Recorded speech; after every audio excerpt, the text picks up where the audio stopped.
Hello जय हिंद नमस्कार दोस्तों, आप सभी का स्वागत है आपके अपने YouTube channel online GK free classes में। आज के इस क्लास में हम रेलवे ग्रुप डी परीक्षा 2025 के लिए 29वां मॉडल पेपर लेकर आए हैं और इस 29वें मॉडल पेपर के अंदर हम बहुत ही इंपॉर्टेंट क्वेश्चनों को कवर करेंगे। और मेरे भाई ये सभी क्वेश्चन आपके रेलवे ग्रुप डी एग्जाम 2025 के लिए इंपॉर्टेंट रहेंगे, इसलिए इस 29वें मॉडल पेपर को आपको कंप्लीट देखना है और इस मॉडल पेपर के एंड में आपको बताना है कि आपके टोटल कितने क्वेश्चन सही होते हैं। और यदि आप इस चैनल से पहली बार जुड़े हैं तो चैनल को कर लीजिए सब्सक्राइब और बेल आइकन को प्रेस करना, ताकि ऐसी शानदार क्लास का नोटिफिकेशन आपको सबसे पहले देखने को मिले। तो चलिए शुरू करते हैं आज के 29वें मॉडल पेपर को बिना देरी के। पहला प्रश्न है आप सभी के सामने, उस विकल्प का चयन कीजिए जो चौथी संख्या से उसी प्रकार संबंधित है जैसे पहली संख्या दूसरी संख्या से संबंधित है। यानी कि पहला प्रश्न आप सभी के सामने नंबर एनालॉजी से संबंधित प्रश्न दिया गया है और आपसे पूछा गया है कि इस प्रश्न चिन्ह के स्थान पर कौन सी संख्या आएगी। तो मेरे भाई इस टाइप के प्रश्न को आप एग्जाम में देखते हैं फटाफट से कैसे सोल्व करेंगे, तो वो देखिए आपको जब भी एग्जाम के अंदर नंबर एनालॉजी से संबंधित प्रश्न दिया जाए तो आपको क्या करना है, सबसे पहले आपको यहां पर पता करना है कि 26 से यहां पर 3 कैसे बना है, या फिर हम यहां पर ऐसे भी देख सकते हैं कि 3 से यहां पर 26 कैसे बना है। फिर इसी प्रकार से हम यहां पर बताएंगे कि 4 से इस प्रश्न चिन्ह के स्थान पर कौन सी संख्या आएगी। तो मेरे भाई यहां पर ध्यान से देखिए इस प्रश्न को किस लॉजिक के आधार पर सोल्व किया गया है। तो मेरे भाई ध्यान से देखिए यहां पर 3 से 26 कैसे बनेगा, तो देखिए यहां पर क्या किया गया है, 3 से 26 बनाने के लिए सबसे पहले तो इस 3 का किया गया है क्यूब। 3 का क्यूब कितना होता है, तो आप सभी को पता है कि 3 का क्यूब होता है 27। अब 27 से 26 कैसे बनेगा, तो मेरे भाई 27 से 26 बनाने के लिए क्या किया गया है, इस 27 में से -1 करके यहां पर लिखा गया है 26। और ध्यान से देखिए 26 यहां पर आप सभी के सामने दिया गया है। अब इसी प्रकार से हम क्या करेंगे, यही सेम लॉजिक हम लगाएंगे इस 4 के अंदर और इस प्रश्न चिन्ह की वैल्यू ज्ञात करेंगे। तो करेंगे क्या, सबसे पहले तो इस 4 का करेंगे क्यूब। 4 का क्यूब कितना होता है, तो मेरे भाई 4 का क्यूब होता है 64 और इस 64 में से क्या कर देंगे, -1 कर देंगे। तो 64 में से -1 कर देंगे तो यहां पर बच जाएगा 63, यानी कि इस प्रश्न चिन्ह के स्थान पर संख्या भरी जाएगी 63। अब हमें देखना है कि संख्या 63 किसी ऑप्शन में है, तो हाँ सर संख्या 63 में दी गई है ऑप्शन बी के अंदर है। तो पहले प्रश्न के अंदर ऑप्शन बी हो जाएगा सभी का करेक्ट आंसर है। तो उम्मीद करता हूं कि यह पहला प्रश्न आपको अच्छे से क्लियर हो गया होगा और जब भी इस टाइप का प्रश्न आपको एग्जाम में दिया जाएगा तो आप फटाफट से सोल्व कर लेंगे। ठीक है, तो चलिए फिर अगला प्रश्न देखते हैं। दूसरा प्रश्न है आप सभी के सामने, नीचे दी गई श्रृंखला श्रेणी में प्रश्न चिन्ह के स्थान पर आने वाली संख्या को ज्ञात करें। यानी कि दूसरा प्रश्न आप सभी के सामने सीरीज से संबंधित प्रश्न दिया गया है और आपसे पूछा गया है कि इस सीरीज में इस प्रश्न चिन्ह के स्थान पर कौन सी संख्या आएगी। तो मेरे भाई इस टाइप के प्रश्न को आप एग्जाम में देखते ही फटाफट से कैसे सोल्व करेंगे, तो वो देखिए आपको जब भी एग्जाम के अंदर सीरीज से संबंधित प्रश्न दिया जाए तो आपको क्या करना है, सबसे पहले तो आपको यह देखना है कि सीरीज में आपको क्या क्या दिया गया है। तो यहां पर ध्यान से देखिए सीरीज में हमें दिया गया है सबसे पहले 12 के बाद में 20 के बाद में 28 के बाद में 36 के बाद में 44 और 44 के बाद में आपसे पूछा गया है कि इस प्रश्न चिन्ह के स्थान पर कौन सी संख्या आएगी। तो मेरे भाई यहां पर ध्यान से देखिए इस सीरीज वाले प्रश्न को किस लॉजिक के आधार पर सोल्व किया गया है। तो यहां पर ध्यान से देखिए सबसे पहले यहां पर दिया गया है 12 से कितना बन रहा है 20, तो 12 से 20 बनेगा कैसे, तो मेरे भाई यहां पर देखिए यदि हम 12 के अंदर क्या कर दें +8 कर दें तो 12 और 8 मिलकर बन जाएगा 20। फिर देखिए 20 से कितना बन रहा है 28, तो 20 से 28 कैसे बनेगा, तो यहां पर देखिए यदि हम 20 के अंदर भी क्या कर दें +8 कर दें तो 20 और 8 मिलकर बन जाएगा जाएगा 28। फिर देखिए 28 से कितना बन रहा है 36। तो 28 से 36 कैसे बनेगा? तो मेरे भाई यहां पर भी देखिए, यदि हम 28 के अंदर क्या कर दें प्लस 8 कर दें तो 28 और 8 मिलकर बन जाएगा 36। फिर देखिए 36 से कितना बन रहा है 44। तो 36 से 44 कैसे बनेगा?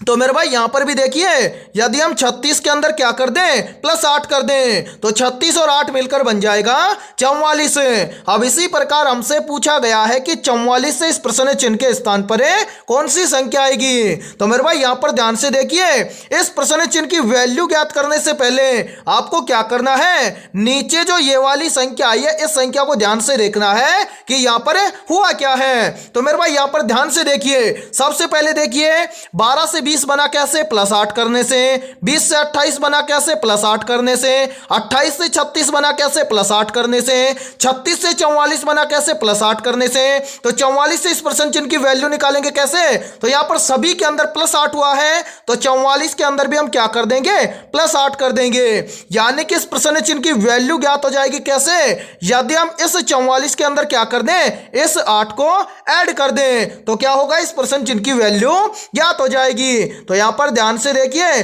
44 के अंदर यदि हम प्लस 8 कर देंगे तो 44 और 8 मिलकर कितना हो जाएगा, तो मेरे भाई 44 और 8 मिलकर बन जाएगा 52, यानी कि इस प्रश्न चिन्ह के स्थान पर संख्या भरी जाएगी 52। अब हमें देखना है कि संख्या 52 किसी ऑप्शन में है, तो हाँ सर संख्या 52 हमें दी गई है ऑप्शन बी के अंदर है, तो दूसरे प्रश्न के अंदर ऑप्शन बी हो जाएगा सभी का करेक्ट आंसर है। तो उम्मीद करता हूं कि दूसरा प्रश्न भी आपको अच्छे से क्लियर हो गया होगा, और जब भी इस टाइप का प्रश्न आपको एग्जाम में दिया जाएगा तो आप फटाफट से सोल्व कर लेंगे। ठीक है, तो चलिए फिर अगला प्रश्न देखते हैं।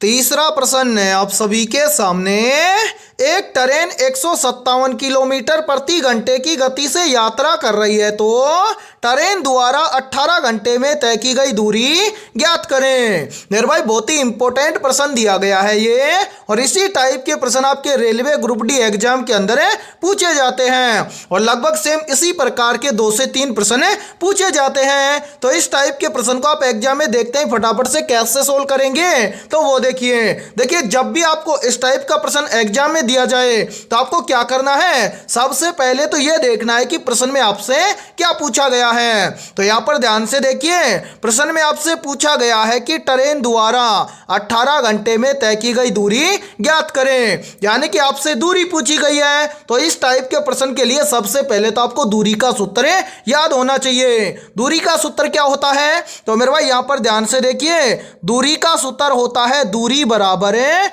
चाल गुणा में समय, ये होता है दूरी का सूत्र, यानी कि दूरी बराबर चाल गुणा में समय। अब इस सूत्र का यूज करके इस टाइप के प्रश्न को आप सोल्व कैसे करेंगे, तो वो देखिए सबसे पहले तो हमसे क्या पूछा गया है, हमसे पूछा गया है दूरी, तो यहां पर हम लिख देंगे क्या दूरी, फिर क्या है बराबर, उसके बाद में क्या है चाल। तो मेरे भाई ट्रेन की चाल क्या है, तो यहां पर ध्यान से देखिए ट्रेन की चाल दी गई है 157 किलोमीटर प्रति घंटा। तो मेरे भाई यहां पर हम लिख देंगे चाल कितनी 157, उसके बाद में क्या है गुणा, फिर क्या है समय, समय कितना दिया गया है, तो यहां पर ध्यान से देखिए समय में दिया गया है 18 घंटे, तो यहां पर हम समय रख देंगे कितना 18। अब यहां पर इसको क्या कर देंगे सोल्व कर देंगे, तो मेरे भाई यहां पर देखिए 157 गुणा 18 करेंगे तो यहां पर आंसर आ जाएगा कितना 2826, यानी कि 157 का गुणा 18 के साथ में करेंगे तो यहां पर आ जाएगा 2826। अब हमसे दूरी पूछी गई है, तो दूरी होती है किसके अंदर किलोमीटर के अंदर, तो यहां पर हम लिख देंगे किलोमीटर। अब यहां पर देखिए यदि एक ट्रेन 157 किलोमीटर प्रति घंटे की गति से यात्रा कर रही है तो ट्रेन द्वारा 18 घंटे में तय की गई दूरी होगी 2826 किलोमीटर। अब हमें देखना है कि 2826 किलोमीटर किसी ऑप्शन में दिया गया है, तो हाँ सर 2826 किलोमीटर ये हमें दिया गया है ऑप्शन बी के अंदर। तो तीसरे प्रश्न के अंदर ऑप्शन बी हो जाएगा सभी का करेक्ट आंसर। तो उम्मीद करता हूं कि तीसरा प्रश्न प्रश्न भी आपको अच्छे से क्लियर हो गया होगा। और जब भी इस टाइप का प्रश्न आपको एग्जाम में दिया जाएगा तो आप फटाफट से सोल्व कर लेंगे, ठीक है। और यहाँ पर देखिए आप सभी के लिए बहुत ही इंपॉर्टेंट सूचना है, यदि आप पहली बार के अंदर रेलवे ग्रुप डी एग्जाम 2025 को क्रैक करना चाहते हैं तो हमने आपके रेलवे ग्रुप डी एग्जाम 2025 के लिए GK, GS, mathematics, science, current affairs और रीजनिंग के लगभग 21,000 प्लस मोस्ट इंपोर्टेंट क्वेश्चनों का पीडीएफ सेट तैयार किया है। यदि आप ये 21,000 प्लस मोस्ट इंपोर्टेंट क्वेश्चनों का पीडीएफ सेट लेना चाहते हैं तो आप हमारे व्हाट्सएप नंबर पर कांटेक्ट करके ले सकते हैं। और मेरे भाई इस पीडीएफ सेट की प्राइस हमने रखी है मात्र और मात्र 51 रुपए, यानी कि 51 रुपए की फीस के अंदर आपको 21,000 प्लस मोस्ट इंपोर्टेंट क्वेश्चनों का पीडीएफ सेट दिया जाएगा। और मेरे भाई मैं आपको ये गारंटी देता हूं, यदि आप रेलवे ग्रुप डी एग्जाम 2025 से पहले यदि इन 21,000 प्लस क्वेश्चनों को अच्छे से तैयार कर लेते हो तो आप पहली बार के अंदर रेलवे ग्रुप डी एग्जाम 2025 को क्रैक कर जाओगे। तो जल्दी से जाइए और इस व्हाट्सएप नंबर पर आप कांटेक्ट करके इस पीडीएफ सेट को ले लीजिए और एग्जाम से पहले अपनी तैयारी को मजबूत बना लीजिए, ठीक है। तो चलिए फिर अगला प्रश्न देखते हैं।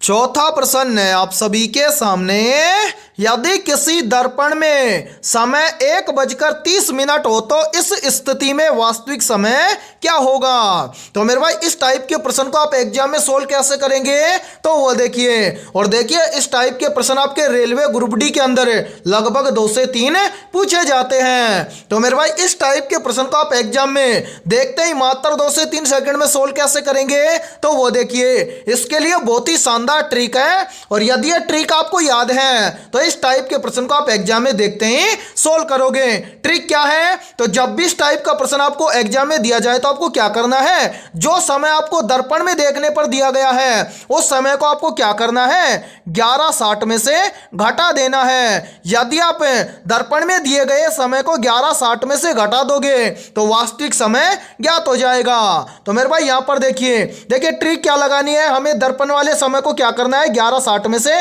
घटाना है। दर्पण में क्या समय दिया गया है, हमें दिया गया है कि यदि किसी दर्पण में समय 1:30 हो तो वास्तविक समय क्या होगा, यानी कि दर्पण में दिया गया समय है 1:30। तो हम क्या करेंगे 1:30 को घटा देंगे किस में से 11:60 में से। तो मेरे भाई यहां पर देखिए 60 में से 30 को घटा देंगे तो यहां पर बच जाएगा 30, ठीक है। उसके बाद में देखिए 11 में से 1 को घटा देंगे तो यहां पर बच जाएगा 10, यानी कि किसी दर्पण में समय 1:30 हो तो वास्तविक समय होगा 10:30। अब हमें देखना है कि 10:30 किसी ऑप्शन में दिया गया है तो हाँ सर 10:30 हमें दिया गया है ऑप्शन बी के अंदर। तो चौथे प्रश्न के अंदर ऑप्शन बी हो जाएगा सभी का करेक्ट आंसर। तो उम्मीद करता हूं कि चौथा प्रश्न भी आपको अच्छे से क्लियर हो गया होगा। और जब भी इस टाइप का प्रश्न आपको एग्जाम में दिया जाएगा तो आप फटाफट से सोल्व कर लेंगे, ठीक है। तो चलिए फिर अगला प्रश्न देखते हैं। पांचवा प्रश्न है आप सभी के सामने, नीचे दिए गए प्रश्न में प्रश्न चिन्ह के स्थान पर आने वाली संबंधित संख्या को ज्ञात करें। यानी कि पांचवा प्रश्न आप सभी के सामने एनालॉजी से संबंधित प्रश्न दिया गया है और आपसे पूछा गया है कि यहाँ पर जिस प्रकार से एपी का संबंध है 19 के साथ में, उसी प्रकार से एफएम का संबंध किस संख्या के साथ में होगा। तो मेरे भाई इस टाइप के प्रश्न को आप एग्जाम में देखते ही फटाफट से कैसे सोल्व करेंगे तो वो देखिए आपको जब भी एग्जाम के अंदर इस टाइप का प्रश्न दिया जाए तो सोल्व कैसे करेंगे तो वो देखिए मेरे भाई जब भी इस टाइप का प्रश्न आपको एग्जाम में दिया जाए तो आपको क्या करना है, सबसे पहले तो आपको यहां पर पता करना है कि यहां पर एपी से यहां पर 19 कैसे बना है। तो मेरे भाई एपी से 19 बना है कैसे, तो सबसे पहले यहां पर ए और पी का किया गया है नंबरिंग। तो ध्यान से देखिए ए आता है 1 नंबर पर, पी आता है 16 16 नंबर पर है। अब इन दोनों संख्याओं का ऐसा हम क्या करें कि यहाँ पर 19 आ जाए। तो मेरे भाई यहाँ पर 19 बनाने के लिए क्या किया गया है, सबसे पहले तो इन दोनों संख्याओं को यहाँ पर आपस में जोड़ा गया है। तो 1 और 16 कितना हो जाएगा, तो मेरे भाई 1 और 16 हो जाएगा 17। अब 17 से 19 कैसे बनेगा, तो यहाँ पर क्या किया गया है, इस 17 के अंदर +2 करके यहाँ पर लिखा गया है 19। और ध्यान से देखिए 19 यहाँ पर आप सभी के सामने दिया गया है। अब क्या काम करेंगे, यही सेम लॉजिक हम लगाएंगे एफएम के अंदर है और एफएम से इस प्रश्न चिन्ह की वैल्यू ज्ञात करेंगे। तो करेंगे क्या, सबसे पहले तो एफएम ये दोनों अल्फाबेट लेटर दिए गए हैं, तो इन दोनों अल्फाबेट लेटर का हम करेंगे नंबरिंग। तो मेरे भाई देखिए एफ का नंबर होता है 6 और एम का नंबर होता है 13। तो क्या करेंगे, सबसे पहले तो इन दोनों संख्याओं को आपस में जोड़ देंगे। तो मेरे भाई देखिए 6 और 13 कितना हो जाएगा, तो आप सभी को पता है कि 6 और 13 हो जाएगा 19। अब जिस प्रकार से यहाँ पर 17 के अंदर +2 करके यहाँ पर 19 लिखा गया है, उसी प्रकार से हम क्या करेंगे, इस 19 के अंदर भी +2 कर देंगे। तो 19 और 2 कितना हो जाएगा, तो आप सभी को पता है कि 19 और 2 हो जाएगा 21। यानी कि इस प्रश्न चिन्ह के स्थान पर संख्या भरी जाएगी 21। अब हमें देखना है कि 21 किसी ऑप्शन में है, तो हाँ सर 21 हमें दिया गया है ऑप्शन डी के अंदर। तो पांचवें प्रश्न के अंदर ऑप्शन डी हो जाएगा सभी का करेक्ट आंसर। तो उम्मीद करता हूं कि यह पांचवा प्रश्न भी आपको अच्छे से क्लियर हो गया होगा। और जब भी इस टाइप का प्रश्न आपको एग्जाम में दिया जाएगा तो आप फटाफट से सोल्व कर लेंगे। ठीक है, तो चलिए फिर अगला प्रश्न देखते हैं। छठा प्रश्न है आप सभी के सामने, इलेक्ट्रिक फैन में कौन सा मोटर प्रयोग किया जाता है, मोस्ट इंपोर्टेंट प्रश्न है ये। तो यहां पर देखिए इन चारों में से करेक्ट आंसर हो जाएगा सभी का ऑप्शन है बी, यानी कि इलेक्ट्रिक फैन में एसी मोटर प्रयोग किया जाता है। छठे प्रश्न के अंदर करेक्ट आंसर हो जाएगा सभी का ऑप्शन है बी। तो चलिए फिर अगला प्रश्न देखते हैं। सातवां प्रश्न है आप सभी के सामने, कौन सा अंग शरीर में विषाक्त पदार्थ निकालता है। ऑप्शन ए है यकृत, ऑप्शन बी है हृदय, ऑप्शन सी है गुर्दा और ऑप्शन डी है फेफड़े। तो यहां पर देखिए इन चारों में से करेक्ट आंसर हो जाएगा सभी का ऑप्शन है सी, यानी कि इन सभी में से जो शरीर का गुर्दा अंग है यह विषाक्त पदार्थ निकालता है। तो सातवें प्रश्न के अंदर करेक्ट आंसर हो जाएगा सभी का ऑप्शन है सी। तो चलिए फिर अगला प्रश्न देखते हैं। आठवां प्रश्न है आप सभी के सामने, निम्नलिखित में से पाचन तंत्र में एंजाइम कौन उत्पन्न करता है। ऑप्शन ए है यकृत, ऑप्शन बी है अग्नाशय, ऑप्शन सी है आमाशय और ऑप्शन डी है हृदय। तो यहां पर देखिए इन चारों में से करेक्ट आंसर हो जाएगा सभी का ऑप्शन है बी, यानी कि इन सभी में से पाचन तंत्र में एंजाइम उत्पन्न करता है कौन है, अग्नाशय। तो आठवें प्रश्न के अंदर करेक्ट आंसर हो जाएगा सभी का ऑप्शन है बी। तो चलिए फिर अगला प्रश्न देखते हैं। नौवां प्रश्न है आप सभी के सामने, भारतीय संविधान की प्रस्तावना में कितने शब्द हैं। ऑप्शन ए है 42, ऑप्शन बी है 52, ऑप्शन सी है 62 और ऑप्शन डी है 72। तो जल्दी से बताइए इन चारों में से करेक्ट आंसर क्या होगा। आपसे पूछा गया है कि भारतीय संविधान की प्रस्तावना में कितने शब्द हैं। तो यहां पर देखिए इन चारों में से करेक्ट आंसर हो जाएगा सभी का ऑप्शन है ए, यानी कि भारतीय संविधान की प्रस्तावना में 42 शब्द हैं। तो नौवें प्रश्न के अंदर करेक्ट आंसर हो जाएगा सभी का ऑप्शन है ए। तो चलिए फिर अगला प्रश्न देखते हैं। 10वां प्रश्न है आप सभी के सामने, रक्त में कौन सा घटक रोग प्रतिरोधक क्षमता को बढ़ाता है, मोस्ट इंपोर्टेंट प्रश्न है ये। तो जल्दी से बताइए इन चारों में से करेक्ट आंसर क्या होगा। आपसे पूछा गया है कि रक्त का कौन सा घटक रोग प्रतिरोधक क्षमता को बढ़ाता है। तो यहां पर देखिए इन चारों में से करेक्ट आंसर हो जाएगा सभी का ऑप्शन है डी, यानी कि जो श्वेत रक्त कोशिकाएं होती हैं ये रक्त में क्या करती हैं, रोग प्रतिरोधक क्षमता को बढ़ाती है। तो 10वें प्रश्न के अंदर करेक्ट आंसर हो जाएगा सभी का ऑप्शन है डी। और मेरे भाई यहाँ पर देखिए, यदि ये क्लास आपको पसंद आ रही है तो जल्दी से एक बार इस क्लास को लाइक कर दीजिए, और यदि आप इस चैनल से पहली बार जुड़े हैं तो चैनल को कर लीजिए सब्सक्राइब और बेल आइकन को प्रेस करना, ताकि ऐसी शानदार क्लास का नोटिफिकेशन आपको सबसे पहले देखने को मिले। और इस क्लास के अंदर आपको एंड तक बने रहना है, क्योंकि इस क्लास के अंदर बहुत ही इंपॉर्टेंट क्वेश्चन होने वाले हैं, और ये सभी क्वेश्चन आपके रेलवे ग्रुप डी एग्जाम 2025 के लिए भी इंपॉर्टेंट रहेंगे। ठीक है, तो चलिए फिर अगला प्रश्न देखते हैं। 11वां प्रश्न है आप सभी के सामने, शरीर में आयरन की कमी से कौन सा रोग होता है? ऑप्शन ए है स्कर्वी, ऑप्शन बी है एनीमिया, ऑप्शन सी है रिकेट्स, और ऑप्शन डी है गोइटर। तो जल्दी से बताइए इन चारों में से करेक्ट आंसर है क्या होगा। आपसे पूछा गया है कि शरीर में आयरन की कमी से कौन सा रोग होता है। तो यहां पर देखिए इन चारों में से करेक्ट आंसर हो जाएगा सभी का ऑप्शन है बी, यानी कि शरीर में आयरन की कमी से होने वाला रोग है एनीमिया। तो 11वें प्रश्न के अंदर करेक्ट आंसर हो जाएगा सभी का ऑप्शन है बी। तो चलिए फिर अगला प्रश्न देखते हैं। 12वां प्रश्न है आप सभी के सामने, हृदय का कार्य कौन नियंत्रित करता है? ऑप्शन ए है मस्तिष्क, ऑप्शन बी है मेरुदंड, ऑप्शन सी है पाचन तंत्र, और ऑप्शन डी है हाइपोथैलेमस।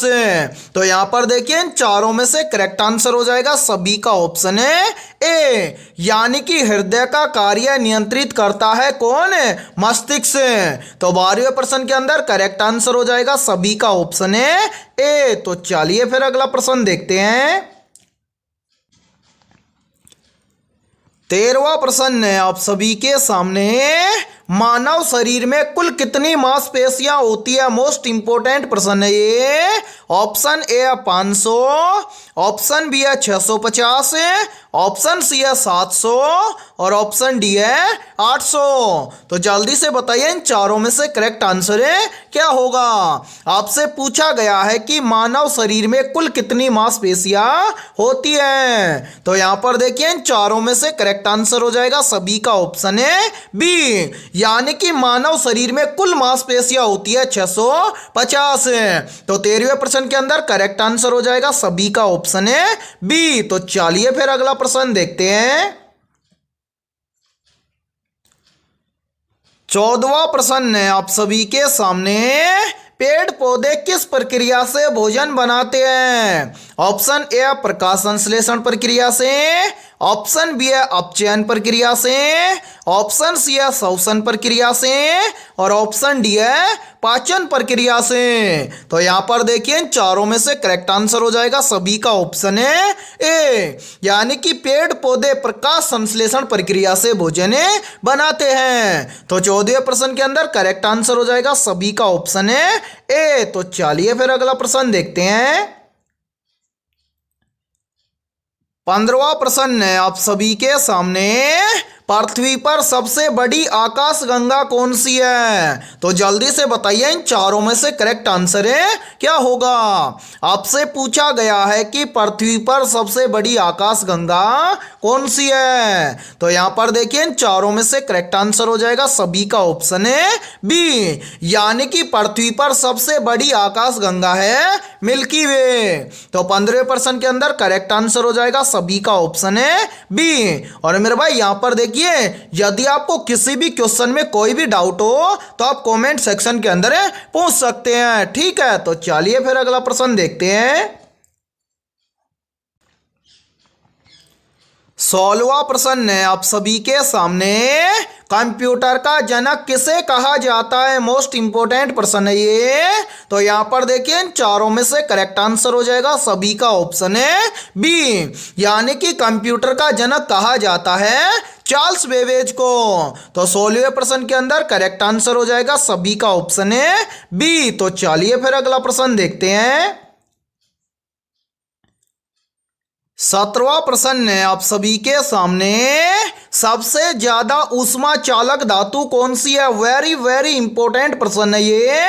तो जल्दी से एक काम कीजिए, इस प्रश्न का चाहे तो आप स्क्रीनशॉट ले सकते हैं या फिर अपनी नोटबुक के अंदर नोट भी कर सकते हैं, क्योंकि इसी टाइप के प्रश्न एग्जाम के अंदर बार बार पूछे जाते हैं। यहां पर देखिए आपसे पूछा गया है कि सबसे ज्यादा ऊष्मा चालक धातु कौन सी है। तो मेरे भाई यहां पर देखिए इन चारों में से करेक्ट आंसर हो जाएगा सभी का ऑप्शन है बी, यानी कि इन सभी में से जो चांदी है यह सबसे ज्यादा ऊष्मा चालक धातु है। तो 17वें प्रश्न के अंदर करेक्ट आंसर हो जाएगा सभी का ऑप्शन है बी। तो चलिए फिर अगला प्रश्न देखते हैं। 18वां प्रश्न है आप सभी के सामने, कंप्यूटर का मस्तिष्क किसे कहते हैं। या फिर देखिए इसी प्रश्न को एग्जाम में ऐसे भी पूछ लिया जाता है कि निम्न में से कंप्यूटर का मस्तिष्क किसे कहा जाता है। तो यहां पर देखिए इन चारों में से करेक्ट आंसर हो जाएगा सभी का ऑप्शन है बी, यानी कि कंप्यूटर का मस्तिष्क कहा जाता है सीपीयू को। तो 18वें प्रश्न के अंदर करेक्ट आंसर हो जाएगा सभी का ऑप्शन है बी। और मेरे भाई यहां पर देखिए आप सभी के लिए बहुत ही इंपॉर्टेंट सूचना है, यदि आप पहली बार में रेलवे ग्रुप डी एग्जाम 2025 को क्रैक करना चाहते हैं तो हमने आपके रेलवे ग्रुप डी एग्जाम 2025 के लिए ऑल सब्जेक्ट के ऊपर टॉपिक वाइज लगभग 21,000 प्लस मोस्ट इंपोर्टेंट क्वेश्चनों का पीडीएफ सेट तैयार किया है। यदि आप ये 21,000 प्लस मोस्ट इंपोर्टेंट क्वेश्चनों का पीडीएफ सेट लेना चाहते हैं तो आप हमारे व्हाट्सएप नंबर पर कॉन्टैक्ट करके ले सकते हैं। व्हाट्सएप नंबर है 7374826893। ये हमारा व्हाट्सएप नंबर है। इस व्हाट्सएप नंबर पर आप कांटेक्ट करके इस पीडीएफ सेट को ले सकते हैं। और मेरे भाई इस 21,000 प्लस क्वेश्चनों के पीडीएफ सेट की प्राइस हमने रखी है मात्र और मात्र 51 रुपए, यानी कि 51 रुपए की फीस के अंदर आपको 21,000 प्लस मोस्ट इंपोर्टेंट क्वेश्चनों का पीडीएफ सेट दिया जाएगा। और मेरे भाई मैं आप सभी को यह गारंटी देता हूं, यदि आप इन 21,000 प्लस क्वेश्चनों को अच्छे से तैयार कर लेते हो तो आप पहली बार के अंदर रेलवे ग्रुप डी एग्जाम 2025 को क्रैक कर जाओगे। तो जल्दी से जाइए और इस व्हाट्सएप नंबर पर कांटेक्ट करके इस पीडीएफ सेट को ले लीजिए और एग्जाम से पहले अपनी तैयारी को मजबूत बना लीजिए। ठीक है, तो चलिए फिर अगला प्रश्न देखते हैं। 19वां प्रश्न है आप सभी के सामने, भारतीय स्वतंत्रता संग्राम में विदेशी आंदोलन किस वर्ष शुरू हुआ था। मोस्ट इंपोर्टेंट प्रश्न है ये। तो जल्दी से बताइए इन चारों में से करेक्ट आंसर क्या होगा। आपसे पूछा गया है कि भारतीय स्वतंत्रता संग्राम में विदेशी आंदोलन किस वर्ष शुरू हुआ था। तो यहां पर देखिए इन चारों में से करेक्ट आंसर हो जाएगा सभी का ऑप्शन है ए, यानी कि भारतीय स्वतंत्रता संग्राम में विदेशी आंदोलन शुरू हुआ था 1905 में। तो 19वें प्रश्न के अंदर करेक्ट आंसर हो जाएगा सभी का ऑप्शन है ए। तो चलिए फिर अगला प्रश्न देखते हैं। 20वां प्रश्न है आप सभी के सामने, जालियांवाला बाग हत्याकांड कब हुआ था। ऑप्शन ए है 26 अप्रैल 1915 में, ऑप्शन बी है 13 अप्रैल 1919 में, ऑप्शन सी है 25 अप्रैल 1921 में और ऑप्शन डी है 26 दिसंबर 1925 में। तो यहां पर देखिए इन चारों में से करेक्ट आंसर हो जाएगा सभी का ऑप्शन है बी, यानी कि जालियांवाला बाग हत्याकांड हुआ था 13 अप्रैल 1919 में। कहां पर हुआ था, तो पंजाब के अमृतसर के अंदर हुआ था। तो 20वें प्रश्न के अंदर करेक्ट आंसर हो जाएगा सभी का ऑप्शन है बी। तो आज की इस क्लास के अंदर इतना ही। यदि ये क्लास आपको पसंद आई है तो जल्दी से एक बार इस क्लास को लाइक कर दीजिए और यदि आप इस चैनल से पहली बार जुड़े हैं तो चैनल को कर लीजिए सब्सक्राइब और बेल आइकन को प्रेस करना, ताकि ऐसी शानदार क्लास का नोटिफिकेशन आपको सबसे पहले देखने को मिले। और आज की इस क्लास के अंदर हमने 20 बहुत ही इंपॉर्टेंट क्वेश्चन करवाए हैं। तो इन 20 में से आपके कितने क्वेश्चन सही हुए हैं सभी को कमेंट सेक्शन के अंदर कमेंट करके बताना है। ठीक है, तो फिर मिलते हैं ऐसे बेहतरीन क्वेश्चनों के साथ सुबह 11 बजे।